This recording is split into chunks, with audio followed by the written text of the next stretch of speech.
पण आटपाडी आणि त्या भागातले सगळे तासगाव आटपाडी सांगली भागातले आणि इतर सर्व समाजाचे मागासवर्गीय सुद्धा सगळे देशावरची मंडळी मोठ्या प्रमाणात आणि ते जरी काँग्रेसची होती तरी कार्यकर्ता म्हणून त्यांचा माझ्या पाठीमागे उभे राहिले आणि मला प्रत्येक निवडणुकीमध्ये मग इथून संपूर्णच माझगावामध्ये माता इथे तिथे पुढे इकडे सीताफळवाडी नारळवाडी अंजीरवाडी भाजीपालावाडी श्रीनिवास बिल्डिंग माथेरान बिल्डिंग पुढे आणखी आंबेवाडी तुळशीवाडी अशा सगळ्या वाड्या ज्या आहेत जुन्या त्या माझगाव भागातले सगळेच कार्यकर्ते नागरिक यांच्याबरोबर माझं फार भावनिक नातं आहे कारण इथेच मी पहिल्यांदा शिवसेनेचा शाखाप्रमुख झालो जो मुंबईतले जे पहिले शाखाप्रमुख झाले त्यातला मी होतो आणि इथूनच नगरसेवक मला वाटतं 20-25 वर्ष आणि 2 वेळा आमदार म्हणून निवडून गेलो आणि महापौरसुद्धा झालो.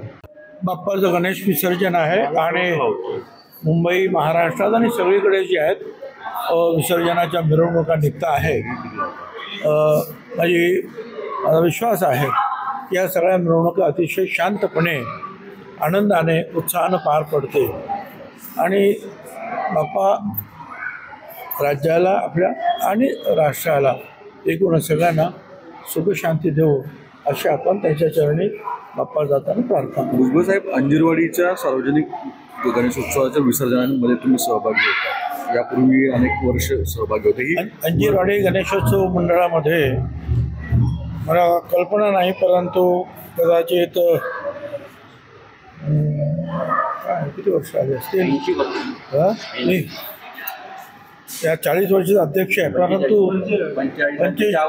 45 वर्ष अध्यक्ष आहे आणि त्याच्या अगोदर सल्लागार वगैरे अनेक पदावर काम केलं. मी लहान म्हणजे मला वाटतं मी 12-15 वर्षाचा असेल तेव्हापासून कार्यकर्ता म्हणून इथे काम करत असतो आणि इथे सर्व पक्षाचे सर्व धर्माचे सर्व जातीचे लोक या गणेशोत्सवामध्ये भाग घेत असतात आणि अतिशय 76 वर्ष या गणेशोत्सवाला झाली तेव्हापासून प्रत्येक वर्षी या गणेशोत्सवाचं स्वरूप असंच आहे.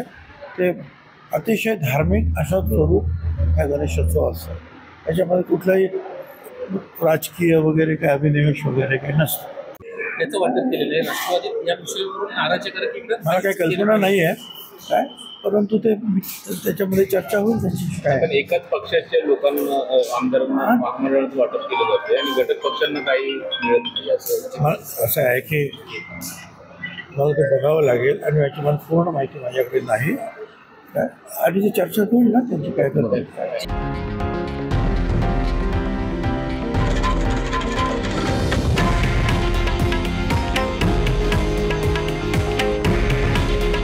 हे आहे देशातील नंबर 1 न्यूज नेटवर्क आणि आपण पाहत आहात TV9 मराठी. काळजी तुमची, हित महाराष्ट्राचं.